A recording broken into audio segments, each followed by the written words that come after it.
مرحبا سمورة وياكم. واني احب اوجه الكلمة للاجئين اللي قاعدين يطلعون بالطرق وقاعدين يصورون. اني اعرف انه كل اللاجئين اللي دي يطلعون دي يحاولون انه ينقلون للناس صورة حية ويقولون لهم بانه الطريق سهل وتقدرون توصلون بسرعة عن طريق فلان دولة وفلان دولة وفلان مدينة وفلان مدينة. وبالذات مثلا اني على مود اني اوصل هالبلد سنة استغرق الطريق الى ان وصلت. حاليا الطرق موجودة ومفتوحة والناس قاعدة توصل ب7 ايام كلش 14 يوم اذا مطولين الطريق 30 يوم اذا كلش يعني. لكن اريدكم تنتبهون لشغله يا جماعة الخير، يا حبابين، يا بس فكروا بيها. انتوا قاعدين تكشفون النقاط، الطرق، الاماكن. المهرب لما يذبكم بمكان وتنزلون تصورون المكان كله وتقولون احنا بفلان جزيره او احنا بفلان نقطه، ترى انتم قاعدين تكشفون الطريق، يعني انتم قاعدين تسوون خير وبنفس الوقت قاعدين تأذون العالم، لانه هاي النقطه من تنكشف ما يقدرون بعد يذبوكم بيها لانه خلاص تتراقب او ما حد يقدر يذب بيها بعد. انا حاليا دا اسمع انه الطريق شويه صار صعب والسبب هو هذا.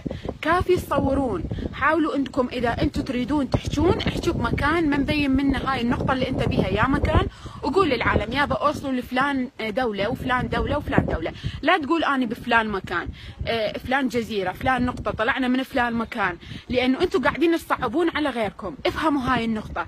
اذا انتم تريدون تساعدون احد ففكروا بالشيء قبل ما تسووه. المكان اللي انتم طلعتوا من عنده ونازلين بيه لا تصوروه اني بفلان، اني بمقدونيا، اني بصربيا، وقاعدين يصورون الطريق. شوفوا الطريق، لا اكو اتفاقيات، اكو دول قاعده تسهل لكم الطريق على مود مو حبا بيكم، لا ما يريدون اللاجئين يتراكمون عليهم فدا يقولوا لهم روحوا، دا ينطوهم ورقه رفض، دا يقولوا لهم روحوا. حاليا انا سمعت من مصدر موثوق انه المانيا والنمسا ما قاعدين يبصمون تبصيم اجباري، يقولوا لك تريد تبصم قولهم اني ارفض انه اني اقدم لجوء بهذا المكان، ينطوك ورقه طرد تنتقل من الدوله اللي انت بيها. هنغاريا تمتنع عن التبصيم اذا انلزمت بيها، تنسجن لفتره معينه وبعدها يرجعوك الى صربيا. شنو بعد